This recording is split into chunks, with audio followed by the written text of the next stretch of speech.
Salam alaikum wa rahmatullah.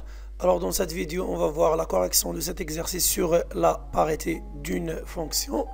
Donc on commence par la première fonction. Donc toujours avant de déterminer la parité d'une fonction, on doit déterminer le domaine de définition de cette fonction. Donc dans cet exemple, on n'a pas de racine et on n'a pas de dénominateur. Alors cette fonction est définie sur R. Donc on a D de A égale à R. Alors, puisque D de A égale à R, alors R est symétrique par rapport à 0. Donc, quel que soit X appartient à R, ou bien D de A, on a moins X appartient à D de A. Donc, la première condition est bien conclue. Et maintenant, on calcule A de moins X.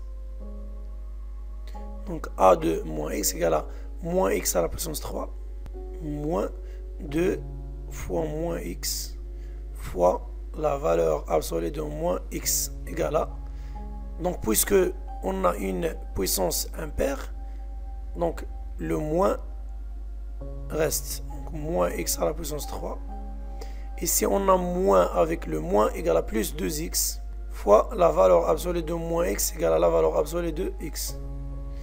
Donc égal à moins, je factorise par moins 1, donc x à la puissance 3, moins 2, x, la valeur absolue de x. Donc voici moins x à la puissance 3, et moins 2 plus x, la valeur absolue de x. Voici. Donc égal à moins, ici on a a de x. a de x. Égal à moins a de x. Donc, A est une fonction impaire. Donc, la fonction B de x. 2x à la puissance 5 plus x à la puissance 3. Puisque B est un polynôme, donc on n'a pas de racine et on n'a pas de dénominateur, alors B est défini sur R. Donc D de B, le domaine de définition de B égale à R. Et puisque D de B égale à R, alors R est symétrique par rapport à 0, c'est-à-dire, quel que soit X appartient à D de B, on a moins X, de même appartient à D de B. Pourquoi? Parce que R est un ensemble de définitions symétriques par rapport à 0. Et maintenant, on calcule B2 moins X égale à 2 fois moins X à la puissance 5 plus moins X à la puissance 3 égale. Donc, puisque on a une puissance impaire, donc on laisse le moins égale à moins 2 fois X à la puissance 5 moins X à la puissance 3 parce qu'on a une puissance impaire, donc égal à 2 fois X à la puissance 5 plus X à la puissance 3, et ici on a B de X, donc égal à moins B de X. Alors B est une fonction impaire.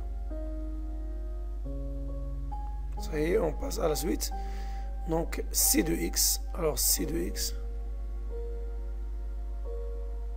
égale à x à la puissance 2 plus 1 divisé par 3x. Et ici, pour que C est défini, donc C est défini, si et seulement si le dénominateur est différent de 0, donc c'est 3x est différent de 0. Alors x, c'est-à-dire x est différent de 0. Donc D de C égale à moins l'infini 0 union 0 plus l'infini. Chaque nombre qui se trouve ici, son opposé se trouve ici. Et de même, si on a un nombre ici, son opposé se trouve ici. Donc, quel que soit x, alors, quel que soit x appartient à DC, on a moins x appartient à DC. Ça y est. Et C2 moins x égale à moins x au carré plus 1 divisé par 3 fois moins x. Donc égal à moins x à la puissance 2, c'est-à-dire x à la puissance 2.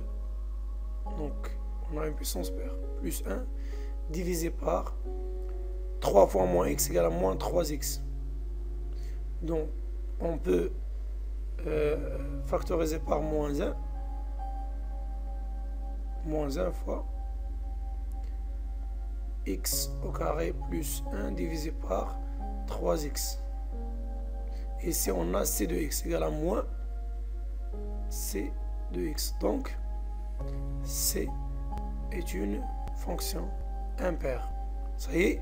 Donc pour déterminer la parité d'une fonction, on doit déterminer le domaine de définition de la fonction. Et après, on va vérifier est-ce que le domaine de définition est symétrique par rapport à 0, la symétrie. Et après, on calcule f ou bien l'image de moins x par la fonction. Si on a l'image de moins x égale à, par exemple, f de moins x égale à fx, donc f est une fonction paire. Et si on a f de moins x égale à moins f de x, alors f est une fonction impaire. Ça y est, merci et à bientôt.